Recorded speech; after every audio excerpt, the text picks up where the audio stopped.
तेलंगाना में नतीजे निकले और भारतीय जनता पार्टी को बढ़त मिली, सीटें बढ़ी, वजह क्या है?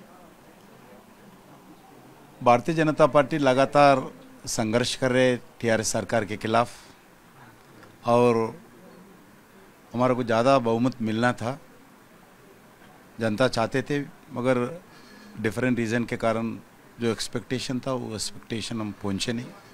हमारा इम्पोर्टेंट लीडर्स भी सफल नहीं हुआ है। फिर भी हम एक विश्वास के साथ आगे बढ़ेंगे। लगभग 2018 में सिर्फ हमारा राजा सिंह जी जीते थे, जब 6.9% वोट मिला था। अभी वो 100% बढ़कर 14% हम पहुँचे हैं। सीट भी अब 8 सीट आए हैं। हमारे को पूरा विश्वास है आने वाले दिन में हम कांग्रेस को तेलंगाना में अल्टरनेटिव बनेंगे और इस 5 साल में लगातार संघर्ष करेंगे। जो कांग्रेस पार्टी जो वादा किया है, इस वादा इम्प्लीमेंट करने के लिए सरकार के ऊपर पूरा दावा देंगे। जनता के हित में एक रेस्पॉन्सिबल अपोजिशन के नाते, एक कंस्ट्रक्टिव अपोजिशन के नाते हम हमारा जिम्मेदारी निभाएंगे। जो सबसे बड़ा हमारा चैलेंज है आने वाले पार्लियामेंट चुनाव में, आपको मालूम है लास्ट टाइम 2018 में 1 सीट मिला था राजा सिंह जी का, मगर 3 महीने के अंदर जो पार्लियामेंट का चुनाव हुआ 4 पार्लियामेंट सीट जीते हैं। ऐसे ही अब ज़्यादा से ज़्यादा parliament seat Bharatiya Janata party Modi ji के नेतृत्व में जीते, क्योंकि तेलंगाना जनता चाहते हैं हर घर में मोदी जी को।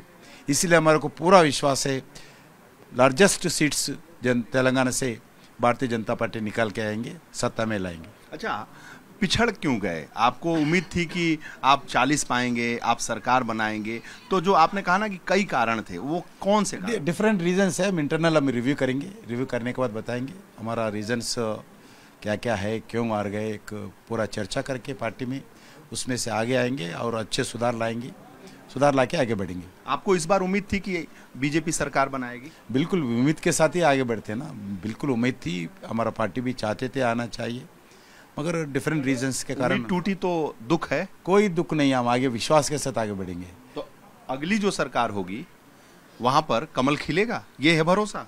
दिल्ली में तो तुरंत मोदी जी हैट्रिक बनाना चाहिए, इसके लिए तेलंगाना से ज़्यादा एमपीस जिताना चाहिए, इसके लिए ध्यान देंगे। उसके बाद फिर पार्लियामेंट असेंबली 2000 जो आने वाला है उस चुनाव के लिए प्लान करेंगे।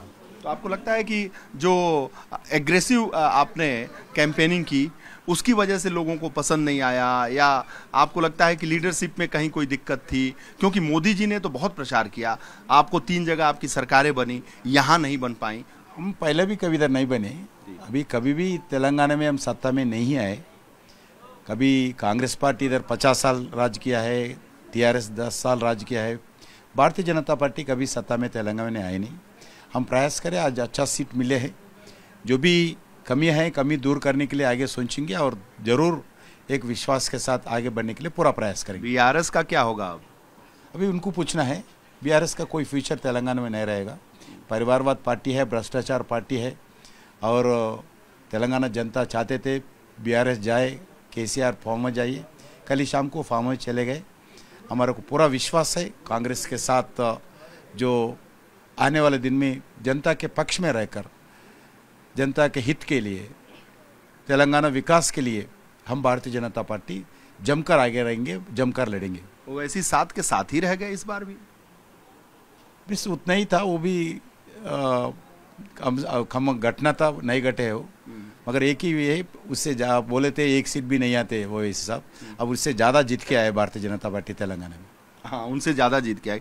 कांग्रेस का कौन सीएम बनेगा आप, जो आपके लिए ठीक होगा? नहीं, हमारे लिए कोई ठीक नहीं, हमारे लिए कोई व्यक्ति से संबंध नहीं, वो इंटरनल विषय, पार्टी का इंटरनल विषय। रेवंत रेड्डी? हमारा कोई भी हो, हमारा लिए तो पार्टी है, व्यक्ति से कोई संबंध नहीं। रेवंत रेड्डी कैसा रहेंगे? हमारा कोई संबंध नहीं इस विषय पर। किशन रेड्डी जो अपनी बात कर रख रहे थे बहुत स्पष्ट तरीके से कि अगली बार सरकार भाजपा की होगी, कमल की होगी। कैमरामैन अजीत के साथ वीरेश पांडे, हैदराबाद।